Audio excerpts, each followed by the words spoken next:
السلام عليكم ورحمة الله وبركاته. أهلا بيكم متابعيني حبايبي في مطبخ شيري.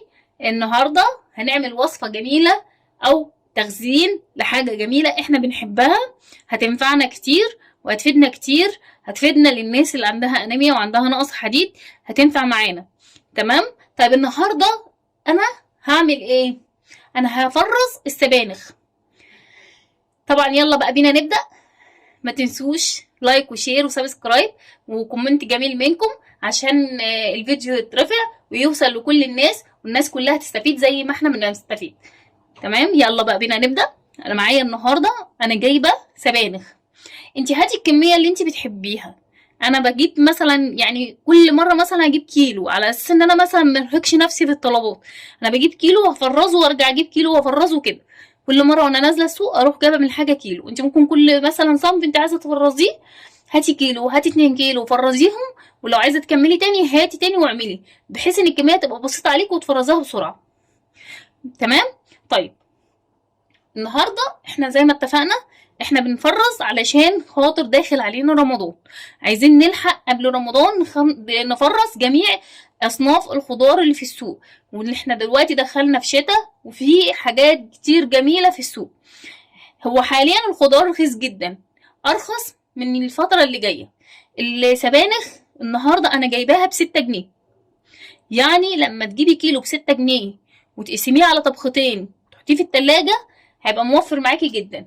لو انتوا اسره كبيره هتعملوا الكيلو هتعمليه برضو على طبختين، لكن لو انتوا اسره صغيره هتعمليه على 4 طبخات، وهقولك ازاي.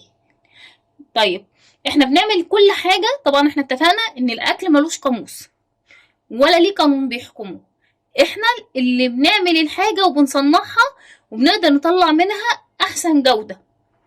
احنا بنعمل الحاجه بحب عشان بنوكلها للناس اللي احنا بنحبهم، فبالتالي بنعمل احسن حاجه في الدنيا. عشان كده احنا هنطلع احسن اصناف ونعمل كل حاجه حلوه جدا. يلا بينا بقى. هوضب السبانخ وهقطعها وارجع لكم تاني.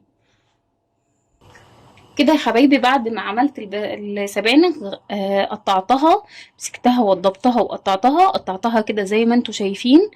تمام. طيب انا ما بحبش اقطع الورقيات بتاعتها جامد علشان ما افقدش القيمه الغذائيه بتاعتها. انتي بتحبي تقطعيها براحتك، دي حاجه ترجع لك.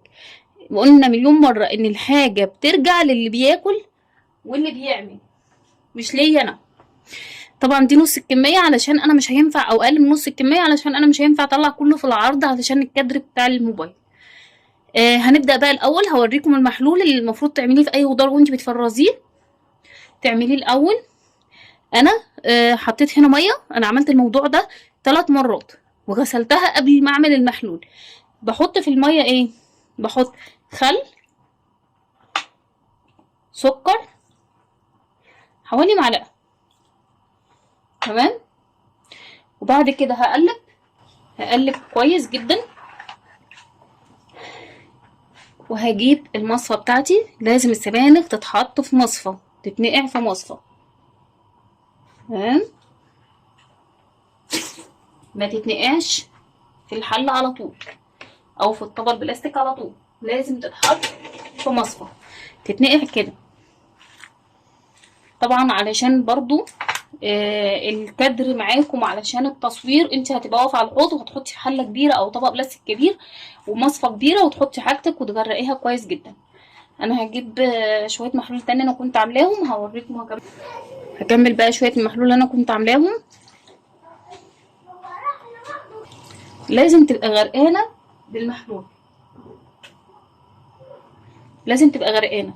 بس طبعا يعني انا عندي على قد ما قدرت قدام الكادر اوريكم. هتحطي كده وتنقعيها لمده مفيش اقل من دقيقه او دقيقه. ما تكتريش وتسيبيها في الخل علشان ما تبصش، ما تسيبيهاش في الخل. طيب انا هفرزها بطريقتين. طريقه ان انا هغسلها في المحلول كده لحد ما ابقى حاسه ان ميه المحلول معايا بيضه زي كده. شايفين الميه نازله بيضه لان انا غسلتها كذا مره.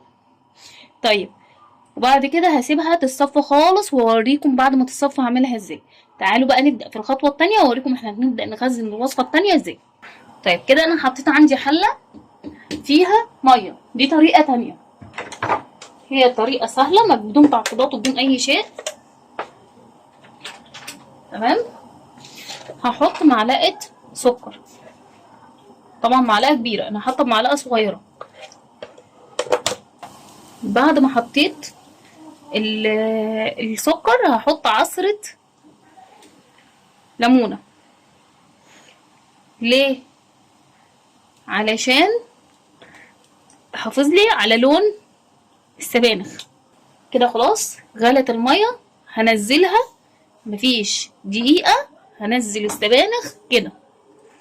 تمام، هي دقيقه.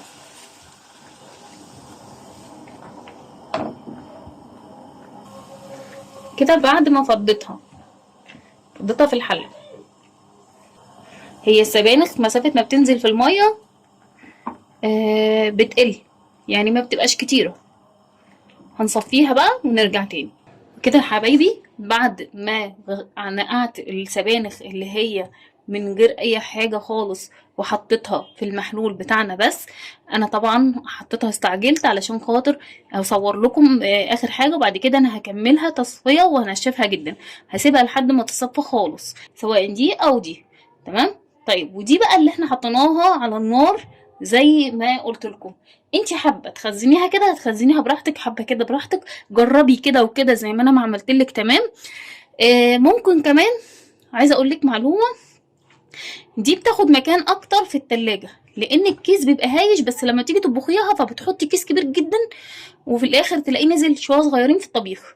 يعني ما ينفعش تخزني منه نص يعني كيس شويه صغيرين منه زي دي ممكن تخزني يعني 7 معالق مثلا يعملوا لك طبخه، يعني 7 معالق كبار من الاكل اللي هو بتاع غريف الرز، معلقه كبيره بتاع غريف الرز.